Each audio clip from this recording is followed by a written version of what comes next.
Superman, Wolverine और विचर बनने वाले हेनरी कैविल को आखिरकार बच्चा हो, मतलब उनकी जो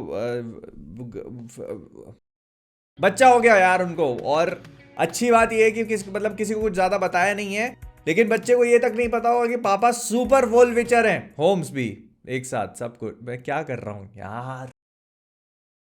तो ऐसी ही तड़कती भड़कती खबरों के लिए स्वागत है आप सभी का इस हफ्ते के नए रोस्टवर्स में, जहां इनविंसिबल के नए सीजन को लेकर हमको रिपोर्ट्स मिल चुकी हैं कि इसका सीजन 3 जो है अब एपिसोड 1 और 3 एक साथ डेब्यू करेंगे 6 फरवरी को। और उतना ही नहीं, इस बार पूरा का पूरा सीजन एक साथ रिलीज होगा। एक साथ, क्या कमाल की बात हो गई भाई। और एक साथ से मेरा मतलब है हफ्ते में एक एक एपिसोड करके, मतलब बीच में ब्रेक नहीं आएगा जैसे सीजन 2 में हुआ था ना, वैसे ये समझ बिंज वॉच नहीं कर पाओगे। फिर एक गेम एनालिस्ट ने कंफर्म किया कि GTA 6 जो है वो गेम इंडस्ट्री में काफी बड़ा रेवोल्यूशन ला सकता है। और जिस तरह से आप सोच रहे हो टेक्नोलॉजी, ग्राफिक्स और इन सब चीजों में नहीं, मतलब वो तो होने के चांसेस है ही है, लेकिन अगर गेम डेवलपर्स के पर्सपेक्टिव से देखा जाए तो ये लोग ऐसा मान रहे कि ये रेवोल्यूशन पैसे को लेकर होगा। मतलब हो सकता है कि GTA 6 पहला गेम हो जो $100 का बिके, जो इंडिया में इसको बना देगा 8 से 10 हजार रुपए का। अब लगता है बेचना ही पड़ेगा भाई PlayStation 5 नहीं मेरा घर, क्योंकि गेम्स खेलना तो बहुत जरूरी है ना।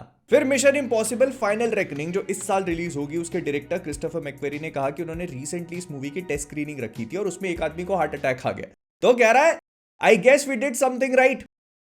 भाई सामने वाला किसी की मौत का ऐसा भी जश्न नहीं मनाते मेरे दोस्त, और वो तो फिर भी ठीक है। पता चल रहा है उसको गैस हो रही है, वो पाद के ठीक हो गया, तुम उसको कॉम्प्लीमेंट ले रहे हो। फिर मोआना 2 1 बिलियन बच्चों वाला क्रॉस कर चुकी है। और अगर आप नहीं जानते तो इसको इनिशियली प्लान किया गया था एक टीवी सीरीज के फॉर्म में जो डायरेक्ट डिज्नी प्लस पे चली जाती। पिक्चर बना ली, इतना पैसा कम।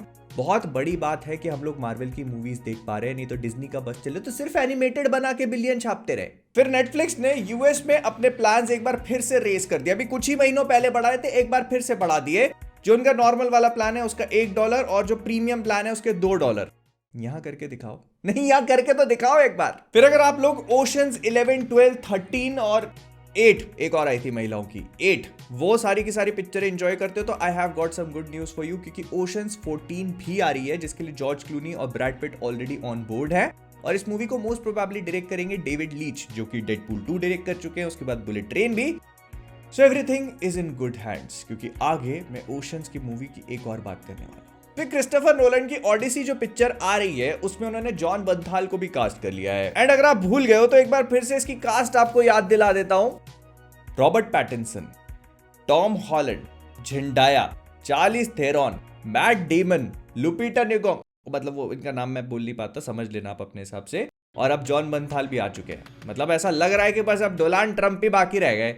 फिर जेम्स गन ने कहा कि वो डीसी के जो एल्स वर्ल्ड प्रोजेक्ट्स है, जैसे कि द बैटमैन हो गई और इसके बाद भी जो कुछ भी बनाते हैं, तो उसके लिए वो लोग एक अलग तरीके का इंट्रो डेवलप कर रहे हैं। मतलब वो जो स्टार्टिंग में दिखाया जाता है ना ऐसे सिनेमा का लोगो और इंट्रो वो अलग तरीके का डेवलप किया जाएगा, so that people understand. Gun साहब, अगर आपको लग रहा है ना कि लोग इंट्रो देख के ये समझ जाएं कि पिक्चर अलग यूनिवर्स की और कौन से यूनिवर्स को बिलोंग करेगी, तो इस हिसाब से सोनी वालों को तो 2500 इंट्रो बनाने पड़ जाते हैं अभी तक। लेकिन अगर डीसी पे ही बने रहे तो इससे रिलेटेड थोड़ी और खबरें पता चली है। सबसे पहले तो मिली अल्कॉक की जो सुपर गर्ल है उसकी एक फर्स्ट लुक टाइप की रिवील कर दी। ऐसे पीछे से फोटो दिखाई थी जिसमें एक चेयर पे बैठी हुई है। यहाँ पर सुपर गर्ल का लोगो देख सकते हैं, ये ब्लैक एंड रेड कलर का है, विच आई एब्सोल्युटली लव। और मतलब ऐसा बोला जा रहा है कि हाँ ये मतलब वो एक कॉमिक एक्यूरेट वाली चीज को भी फॉलो करके चल रही है। और ये फ्रेम अगर देखा जाए तो super girl women of tomorrow जो कॉमिक बुक थी उसी के एक पैनल से लिया हुआ है, and it looks absolutely good. मतलब वो जो लाइटिंग वाइटिंग है सब देखने में मजा आ रहा है। और इतना ही नहीं, ये सुपर गर्ल सुपरमैन की मूवी में भी अपीयर होगी, अपनी सोलो मूवी से पहले, जो कि जनवरी 2026 में आ रही है। और इससे पहले आप सोचो, नहीं चाचा की लड़की है उसके, थ्रीसम नहीं होगा। फिर जेम्स गन से किसी ने पूछा कि क्या द सुसाइड स्क्वाड डीसीयू में कैनन है, तो जेम्स गन ने कहा कि नहीं, सिर्फ क्रीचर कमांडोज जो अभी हम लोगों ने एनिमेटेड सीरीज देखी थी वो कैनन है। क्रीचर कमांडोज में काफी ज्यादा कंसिस्टेंसी हो सकती है डीसीयू को लेके, लेकिन उसको वो फिलहाल एक इम्परफेक्ट मेमोरी की तरह कंसिडर करना चाहते हैं। सीधे से बोलो ना, मार्गो रॉबी ने मना कर दिया तो ठीक है, फिर अब क्या, मतलब दूसरी हार्ली क्विन मतलब ठीक है। फिर रॉबर्ट एगर्स जिन्होंने रिसेंटली नॉस्फेरातु बनाई, उनकी अगली मूवी भी अनाउंस हो चुकी है। इसका नाम है वेयरवुल्फ, जिसकी स्पेलिंग में WERE नहीं बल्कि WERWULF आता है। मतलब वो अलग टाइप की, और ये 13th सेंचुरी इंग्लैंड में टेक प्लेस करेगी, जो उसी की ओरिजिनल इंग्लिश में, मतलब 13 सेंचुरी में जब इंग्लिश बोली जाती थी जिस तरह से, उसी इंग्लिश में इसमें वार्तालाप होगा। अब अगर आपने गलती से और भूले भटके भी 13 सेंचुरी की इंग्लिश देख ली ना, मां कसम बता रहा हूं, अपना खुद का ट्रांसलेटर लेके जाओगे। और in case you are wondering, तो पिक्चर 2026 में आ रही है दिसंबर में। फिर डूम गेम, डॉक्टर डूम की बात नहीं हो रही है, डूम जो गेम आ रहा है उसका अगला चैप्टर द डार्क एजेस 15 मई 2025 को रिलीज हो जाएगा। खेल लेंगे, मतलब पहला भी सारे खेले तो अच्छा ही। स्पीकिंग ऑफ विच, अगर आपको वो एवेंजर्स गेम याद है जो मैं कभी नहीं भूल सकता, मतलब मेरे लिए तो डरावने सपने जैसा ही है, तो वैसा ही एक और एवेंजर्स का नया गेम बनाया जा रहा है।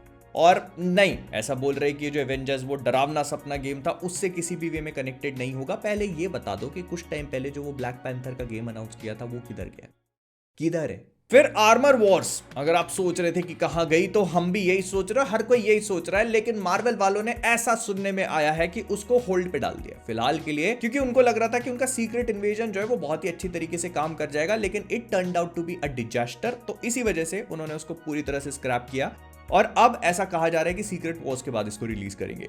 पूरी तरह से रीराइट कर रहे हैं, जो ओरिजिनल पिच थी सीक्रेट इन्वेजन से कनेक्शन वाली वो पूरी तरह खत्म, सब खत्म, अब नए तरीके से शुरू किया जाएगा। और अगर ये सीक्रेट वॉर्स के बाद रिलीज होता है, इसका मतलब फिर रिबूट का क्या? सीक्रेट वॉर्स के बाद अगर ये मतलब रिबूट तो हो ही नहीं पाएगा ना, क्योंकि आप प्रेजेंट टाइम की कहानी से कनेक्ट कर रहे हो, तो फिर where is the reboot after Secret Wars? हाँ पापा, वो सीक्रेट वॉर्स के बाद जो रिबूट हो रहा था ना, उसकी तो मां।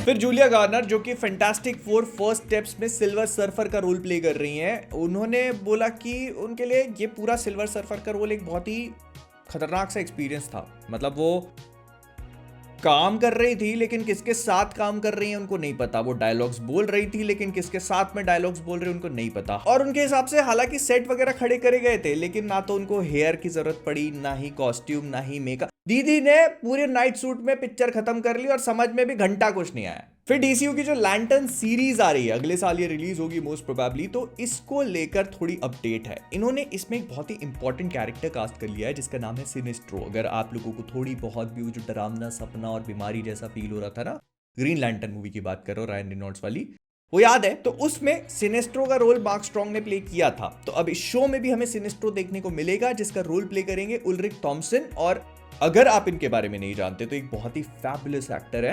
मैं बहुत ही स्ट्रांगली रेकमेंड करूंगा, इनकी एक सीरीज है TROM नाम से, नॉर्डिक नोआर मिस्ट्री थ्रिलर, मजा आ जाएगा, देख सकते हो। स्लो है बट या एंजॉयबल। बता क्या रहा, उल्रिक थॉम्सन को लैंटर्न्स के शो में सिनेस्ट्रो के रोल में कास्ट कर लिया, मिस्टीरियो बोला, सिनेस्ट्रो के रोल में कास्ट कर लिया। और अब इस पूरी चीज को अगर आप पर्सपेक्टिव में लेते हो, तो हैल जॉर्डन, जिसका रोल प्ले कर रहे हैं काइल चैंडलर, और अब ये सिनेस्ट्रो को भी कास्ट कर लिया गया है, तो इन दोनों की एजेस से ये समझ में आ रहा है कि हैल जॉर्डन और सिनेस्ट्रो के बीच में अब कोई ना कोई हिस्ट्री है। मतलब इनका एक पास्ट रहा है कि पहले दोस्त होंगे, फिर इसके बाद दुश्मन बने, एंड मोस्ट प्रोबेबली, अभी कंफर्म नहीं है, लेकिन सिनेस्ट्रो इसमें ग्रीन लैंटर्न कोर का मेंबर नहीं, येलो लैंटर्न कोर का लीडर होगा मोस्ट प्रोबेबली। फिर जिन्होंने बारबेरियन बनाई थी, वही सेम डायरेक्टर रेसिडेंट इविल की मूवी का रीबूट कर रहे हैं। ऐसा बोला जा रहा है कि जो पूरी मूवी है ये काफी ज्यादा डार्क होगी, हॉरर पे ज्यादा फोकस करेगी, जैसे इनिशियल गेम्स जो आए थे वो हॉरर ओरिएंटेड थे। तो ये मूवी भी मोस्ट प्रोबेबली उसी रूट को फॉलो करेगी। और फिलहाल के लिए ये जो पूरी मूवी है, इसके लिए 4 बड़े बड़े स्टूडियोज बिडिंग कर रहे हैं, जिसमें WB और नेटफ्लिक्स भी इंक्लूडेड है। WB वालों को तो लेना ही नहीं चाहिए, 2 पार्ट बना के कैंसिल कर देंगे, नेटफ्लिक्स वाले भी तो वही कर। फिर जॉर्ज नॉल्फी, जिन्होंने ओशंस 12 और बोन अल्टीमेटम लिखी थी, उनको ऑन बोर्ड कर लिया गया है अगली स्टार वॉर्स की जो स्काईवॉकर सागा की मूवी है उसको लिखने के लिए। मतलब वो जो रे की कहानी है उसको आगे बढ़ाएंगे, और किसने, मेरे को नहीं पता कौन मांग रहा है ये सब चीजें। ये कहानी 15 साल बाद सेट होगी। और अगर आप इस पिक्चर से उम्मीदें लगा रहे हो, तो मैं आपको एक बार फिर से बता देता हूं कि इसको लिखने वाला वही बंदा है जिसने अपनी फ्रेंचाइजी की सबसे टट्टी पिक्चरें लिखी हैं। ओशंस 12 आई थिंक मेरे को थोड़ी सी पसंद आई थी, लेकिन क्या बोल दे रहा हूं यार मैं, बोन अल्टीमेटम तो बिल्कुल भी नहीं, बोल।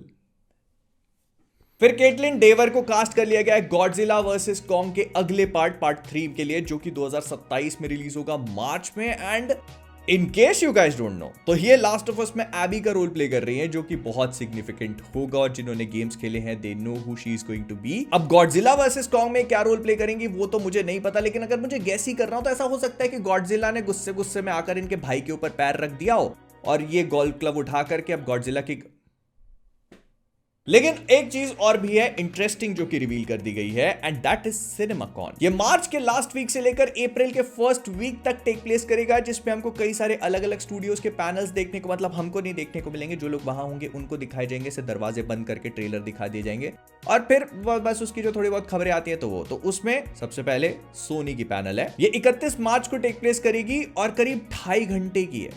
मैं फिर से बोलना चाहूंगा, सोनी वालों की पैनल 2.5 घंटे की है। इसमें I will not be surprised अगर ये हमको दिखाएं, ऐसा बोलें कि भाई अभी तक जो आप लोगों ने देखा था that was chapter 1 of the SSU and we bring you chapter 2, जिसकी शुरुआत करेंगी मैडम वेब। कोई बड़ी बात नहीं है। फिर 2 घंटे की पैनल वार्नर ब्रदर्स की है 1 अप्रैल को। हमारे यहाँ पे एक दिन लेट मान के चलना, तो 31 वाली 1 को आएगी, 1 वाली 2 को आएगी। फिर यूनिवर्सल वालों की 2 तारीख को है, और सेम ही डे मतलब 2 तारीख को ही अमेजॉन और MGM वालों की भी। इसमें बहुत हाई चांसेस है कि लोग जेम्स बॉन्ड की नई मूवी को अनाउंस करें। फिर पैरामाउंट और डिज्नी की 3 अप्रैल को है, जो 1 घंटे से ऊपर चलने वाली है। और डिज्नी वाले इसमें मोस्ट प्रोबेबली थंडरबोल्ट्स का कुछ अनाउंसमेंट या कुछ अच्छे से दिखाएंगे, हो सकता है सेंटर का लुक रिवील करते, क्योंकि लेकिन हम वहां पर नहीं है तो हमको तो घंटा देखने नहीं मिलेगा। लेकिन मेरे पास एक बुरी खबर भी है, तो डॉक्टर स्ट्रेंज जो है वो डूम्सडे में अपीयर नहीं होंगे। ये बात खुद ही हमारे बेनेडिक्ट कुकुम्बरबैच ने बोल दी है। उन्होंने कहा यार देखो मेरा इतना इंपॉर्टेंट काम है नहीं और मैं आऊंगा नहीं वहां पर, तो लेकिन मैं आपको ये प्रॉमिस जरूर कर सकता हूं, मतलब मैं नहीं, वो खुद बोल रहे थे कि मैं आपको ये प्रॉमिस कर सकता हूं कि सीक्रेट वॉर्स में मेरा बहुत बड़ा रोल होने वाला है। I kind of like this idea because secret Wars, अगर जिन भी लोगों ने कॉमिक बुक पढ़ी है तो उसमें एवरीवन नोज कि डॉक्टर स्ट्रेंज का दोनों ही डॉक्टर, एक तो यार कितने डॉक्टर है यहाँ पर, एक चैनल चला रहा है, दूसरा यूनिवर्स बना, मतलब क्या। तो डॉक्टर डूम जो है, डॉक्टर स्ट्रेंज जो है वो उनका बड़ा रोल होगा सीक्रेट वॉर्स में, और वो शेरिफ बनता है कॉमिक बुक्स में, डॉक्टर डूम का साथी। 2 डॉक्टर एक साथ, 3 doctor, too much confusion, mister doctor it is strange. तो कुकुम्बरबैच भाई साहब ने साथ में ये भी कहा कि यार देखो मैं उसमें तो अपीयर होऊंगा नहीं, लेकिन मार्वल वाले डॉक्टर स्ट्रेंज 3 स्टार्ट कर सकते हैं, जो मेरा स्पेकुलेशन ये है कि मोस्ट प्रोबेबली डूम्सडे के बाद रिलीज होगी। मतलब सीक्रेट वॉर्स और डूम्सडे के बीच में एक डॉक्टर स्ट्रेंज मूवी तो बनती है, बिकॉज जो डूम्सडे की हाइप होगी उस पर कैपिटलाइज करने के लिए मार्वल को कम से कम 3 पिक्चरें इसके बीच में रिलीज करना बनता है। अगर नहीं कर रहे हो तो भाई आपके ऊपर लानत है। मतलब मैं तो 4 कर डालता, लेकिन आप 3 तो करो कम से कम। डॉक्टर स्ट्रेंज 3, स्पाइडरमैन तो आ ही रही है, उसके अलावा शैंग-ची का सीक्वल भी एक्सपेक्ट कर सकते हैं, मैं तो कर ही रहा हूं एटलीस्ट। लेकिन उन्होंने ये भी कहा कि मार्वल वाले उनसे काफी फ्लेक्सिबली काम करवा रहे हैं, मतलब डॉक्टर स्ट्रेंज 3 पे किसको डायरेक्ट करवाना है, किससे राइट करवाना है, they are like open to everything. मतलब ये सारी चीजें वो इनसे खुद ही पूछ रहे और करेंगे भी, क्यों नहीं। एक बार ब्लेड का कटा डॉक्टर स्ट्रेंज की दाढ़ी भी सोच समझ के ही बना, क्या बोल देता हूं यार।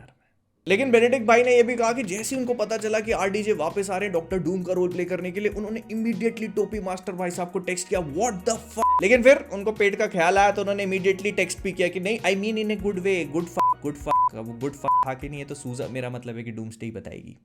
स्पीकिंग ऑफ विच, ऐसा एक्सपेक्टेड है कि मार्वल वाले RDJ को इतनी आसानी से छोड़ना नहीं चाहते। मतलब ऐसा बोला जा रहा है कि सीक्रेट वॉर्स के बाद भी डॉक्टर डूम का रोल MCU में RDJ ही प्ले करेंगे।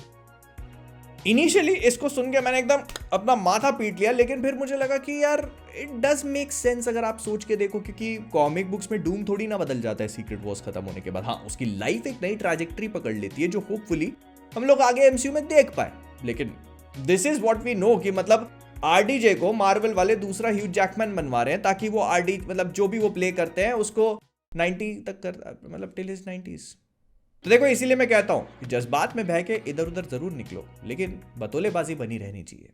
इस बात पे लाइक कर नहीं कर बाय।